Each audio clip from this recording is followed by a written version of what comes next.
What's up everyone, my name is Tony Burke. I'm a USPA rated AFF instructor as well as SNTA, and I'm a canopy coach, private pilot, and FAA senior rigger. And today I want to talk to you about the pattern. This is a series of videos I'm doing called A License Now What, which is meant to supplement all of the information that you're getting from your coaches, your instructors and mentors and organizers at your local drop zone, and to provide continuing education after you get your A license. So this is meant to be one of those resources to help you learn and grow as a skydiver and grow your knowledge and grow your safety. Today's topic is the pattern, specifically pattern entry. So the pattern is one of the things that tends to be intimidating to new skydivers. Because when you were a student, you were going out with the other students, you were pulling much higher than everyone else, and by the time you actually got to the pattern, you were pretty much by yourself. You might have some tandems to contend with, but they gave you a wide berth. After all, if you've got a student parachute, most tandem instructors are very familiar with what the student parachutes look like, and they're going to give you a wide berth because it's a gigantic student driver sign. But once you get your A license, you're going to start doing 2 ways and 3 ways and 4 ways, and you're going with organizers, and all of a sudden you find yourself in a traffic pattern with other people. And figuring out which is left hand, which is right hand pattern, how to enter a pattern, all that can be very intimidating. And especially as you start downsizing, the time you have to figure that out starts to go down. So let's talk about some pattern basics. We're going to talk about why we have a pattern, and then we're going to talk about some pattern entry. So first of all, the reason why we have a pattern dates back over 100 years ago in the aviation industry. So here's an image I got from Wikipedia, and it shows aircraft from 100 years ago or so, and you see them all flying in formation. Now, these aircraft had to land. Now, these aircraft, I think, were from about World War I. These aircraft did have to, at some point, had to land. And they didn't have radios on them at the time, and it wasn't until a while after this photo was taken that we would see radios used in aircraft in a common way.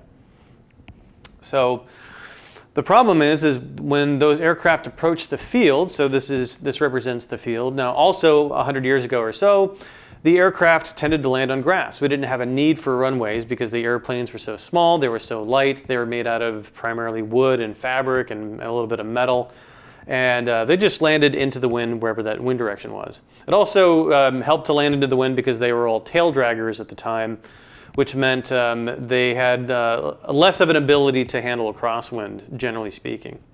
So we have this field here. Let's say we got a windsock here, and it's indicating that the wind is coming from the right or coming from the east. So up is north in this diagram. So it's the little windsock there. And now you had bunch of aircraft all converging into the same place, and they wanted to land. And if they didn't have a pattern, they would come in and do any old route they want, and whatever made sense to them, whatever they felt like doing. And you can see there's lots of different points for intersection, lots of different places to collide. You didn't know where to expect an airplane to come from, you didn't know where to expect an airplane to go. And when you didn't have any kind of communication between the airplanes, then that can be very dangerous. So they came up with the airport traffic pattern. And we'll call this specifically the landing pattern. There's some other patterns they have in aviation, like the holding pattern, but we just care about the landing pattern. Patterns are either left-handed or right-handed. In this case, we're going to do a left-hand pattern to land to the east. So the path of the airplane, as it starts, we have what we call the downwind. So that'll be this base leg. So this should have been gone over with you by your instructors. But this is just a reminder. So we have the downwind leg or segment. We have the base leg or segment. And then we have final approach. And by the way, we still use these in general aviation airports. So if you see the Cessnas and the smaller airplanes that only have a couple of people in them, and oftentimes drop zones are at these airports, you'll notice that the airplanes fly the same pattern that we do. Now they have a couple more legs than we do. They have the crosswind, they have the upwind, but generally speaking, the downwind, base, and final are the same for them as they are for us, at least in terms of the shape. So an airplane would come in, it would join the downwind, it might join the downwind midfield, turn base, turn final, and land. And that way, that provided a predictable pattern. Now that's a word that your instructors have probably used with you at some point in your training, to fly a predictable pattern. And that's also something that often happens when you get a drop zone briefing or you get a event briefing like a big way when there's going to be a lot of parachutes in the sky. They want you to fly a predictable pattern, and that helps us out. So just like the airplanes 100 years ago, we don't have radios when we're under canopy. So we can't communicate with each other except maybe like a kick to let another jumper know that you see them. But we don't have the ability to have any sort of air traffic control under canopy. So we rely on the pattern to help build separation and to help avoid collisions. So that's why we have a pattern. It's the same reason why they had it in aviation. It's the same reason why we had it. It's to fly a predictable pattern. In fact, the pattern doesn't do anything to your aerodynamics. It doesn't help your parachute fly better, doesn't help your parachute land better or flare better or anything like that. It's there to keep you safe, to help prevent collisions with other canopies. There is one practical benefit to the pattern other than collision avoidance, and that it does give you the ability to fly past where you're going to land. So say you're going to land here, you're going to do your downwind. Again, this is a left-hand pattern. You're going to do your base, and then you're going to do your final, and that gives you, as you're descending, as you're flying your downwind, you get the ability to see what your landing area looks like, to see if there's any obstacles there or anything like that. So that's one practical benefit to it, other than the collision avoidance. But it doesn't have anything to do with how your parachute flies. If you do a proper pattern, it's not going to make your flare any better, but it will help keep you safe. All right, let's talk about how we enter the pattern. So we're going to have a landing area right around here. So this will be the landing area. And this will be north. We'll be facing up. And let's say the wind is coming from the north. So we're going to land into the northern direction.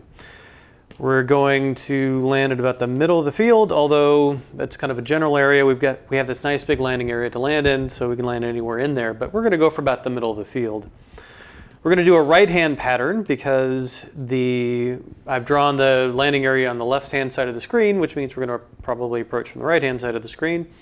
So this will be our entry point into the downwind leg. So that'll be down that way. The entry point will be about 1,000 feet. That'll be, we'll draw it on the inside here, downwind. Then at about 600 feet, we'll turn base, and then 300 feet, turn final. Now these are the altitudes that were given to you in the USPA sim.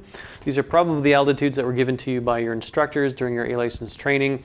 They may have been altered a little bit depending on your environment. If it's a longer landing area, they might extend your downwind a little bit and give you a shorter base.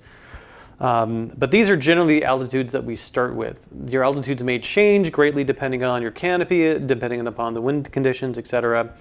For example, I have two canopies that I fly on a regular basis. I have a Crossfire 3 109, which is loaded at about 1.8, depending on what I had for breakfast that morning. And I have a Pilot 150, which is loaded at about 1.25, 1.3, again, depending on what I had for breakfast that morning. The Pilot is a much more shallow trimmed canopy, so my glide ratio is much longer. And then my Crossfire 3, which is a more steeply trimmed canopy, that combined with the fact that it's more heavily loaded, means my glide ratio is a lot less than the Pilot.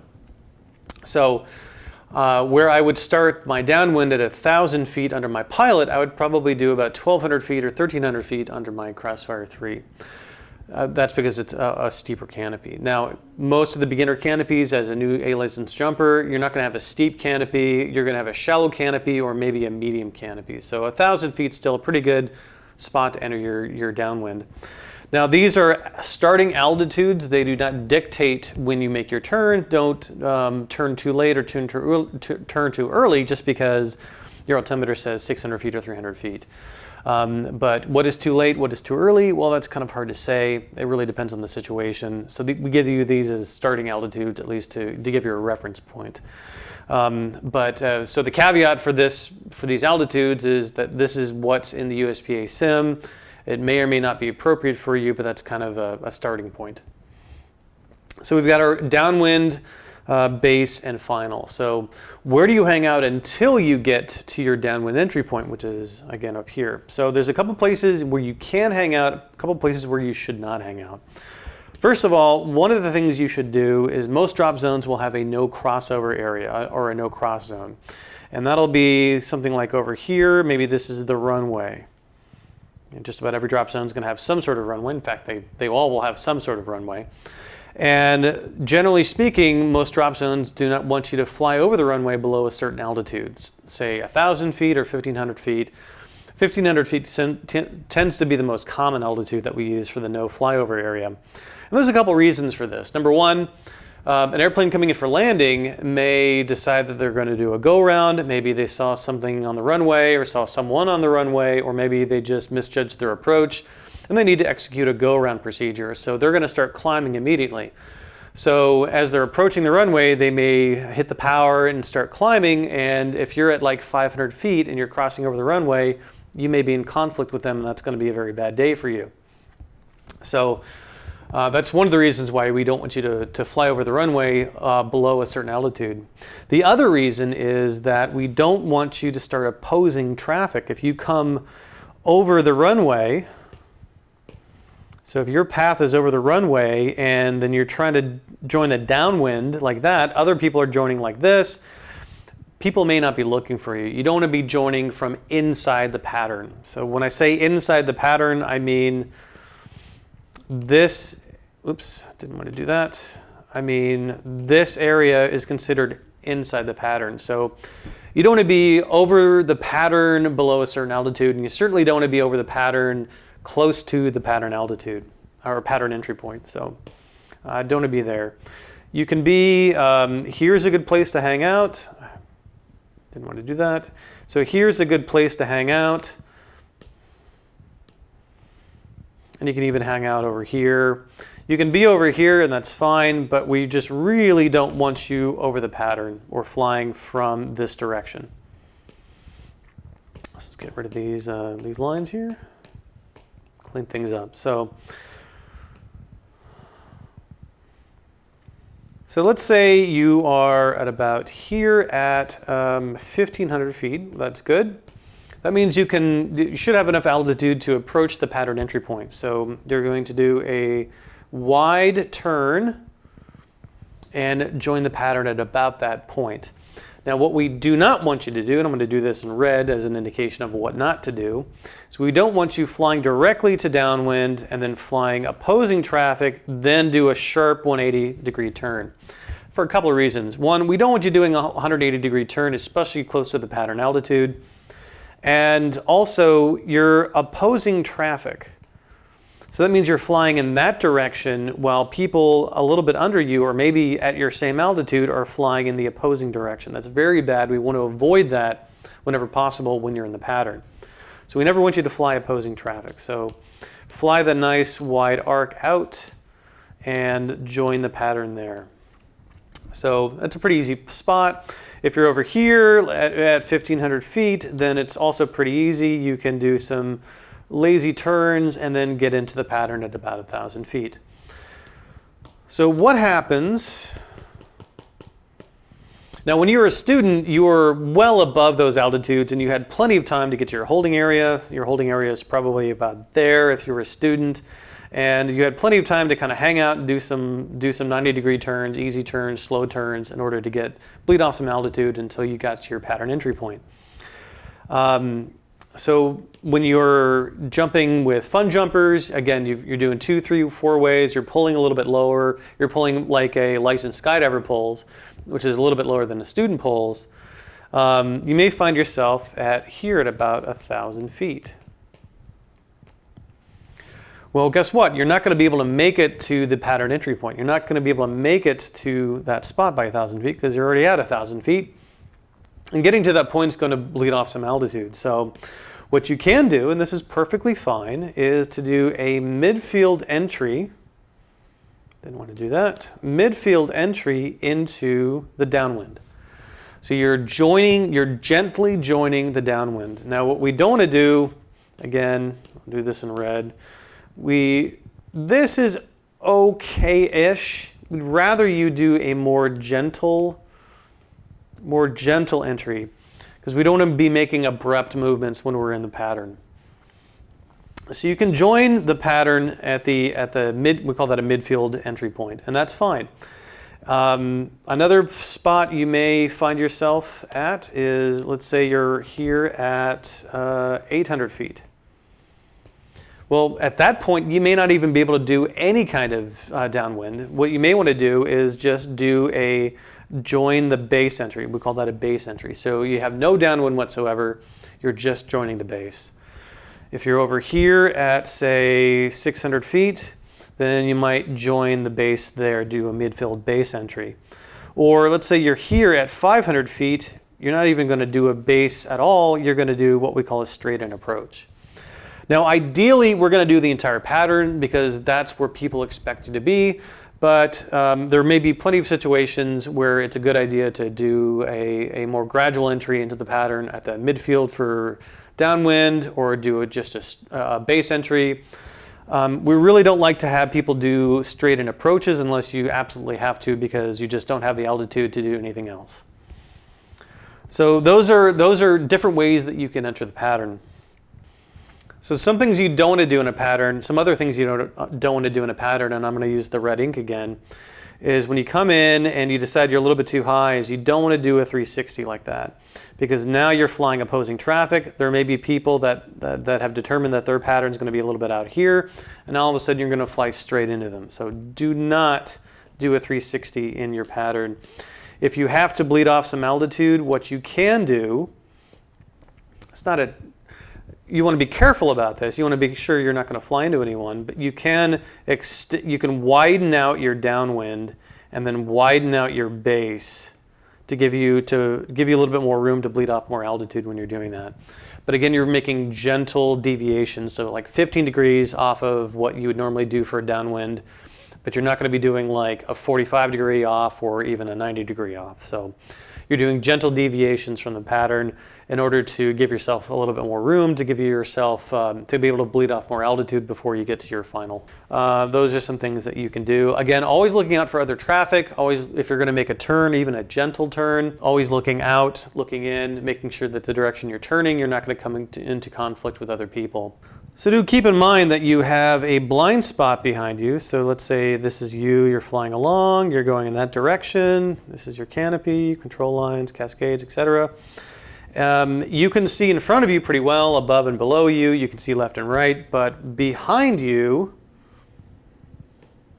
obscured by your canopy, you have a pretty big blind spot. So keep that in mind. So one of the things that you don't want to do in the pattern is to go into deep brakes all of a sudden. You can go into gentle rear risers in order to give yourself a little bit more glide, and you can even tug on your brake lines a little bit, especially if you've got a crosswind and you need to correct for that. But going into deep brakes in the middle of the pattern is a terrible idea, because then all of a sudden you've slammed on the brakes. It's like slamming on the brakes in the middle of heavy traffic, and that's just not a good idea. That can really hurt some people. So do keep that in mind. I think that's it for all I've got for entering the pattern. Again, you don't have to enter the pattern at the downwind entry point.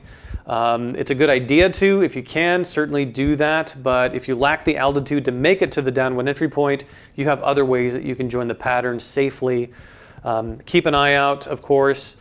Keep your head on a swivel. Always be looking around. A guy by the name of Dan BC, very famous skydiver down in Skydive Paris. And he says, and he has a great point, he says that canopies get closer as we get closer to the ground. So when we open up, we're opening up all over the place. But as we get lower to the ground, we're all converging, because we all want to land in the same place. So the closer to the ground you get, the more careful that you need to be. You should fly your pattern as straight as you possibly can. So you can make some deviations on downwind, you can make a few deviations on base, but what you don't want to do is make any deviations on final, unless it's absolutely necessary. And by absolutely necessary means you're going to collide with another canopy unless you take evasive action. So again, we've got our landing area. Here is north. Let's say we're landing to the north, going for here. If you do your pattern like this, and you're coming in, and then someone else comes in and they were flying near you, what you don't want to do is to do this. If we're going to land in the northern direction, we're going to fly our canopy straight north.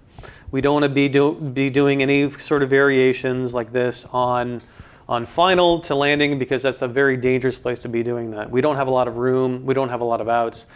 If someone has to take a a evasive action to avoid you, they may impact the ground at a dangerous speed. And I've actually seen this happen before. Someone got pretty hurt because they were avoiding someone that had cut them off and was flying diagonally to the straight-in approach. So whatever the landing direction is, make sure you follow that on final. No deviations. It's very critical at that point. So that way you don't get hurt, other people don't get hurt, and it's just a good thing to do as a neighbor. Please let me know if you have any questions about pattern work, about flying the pattern, any concerns that you might have. Please let me know down in the comments, or you can message me privately. I'll be happy to answer them. And I'll probably make a video to answer those questions as well. So thank you for watching. Again, my name is Tony Burke, and have fun.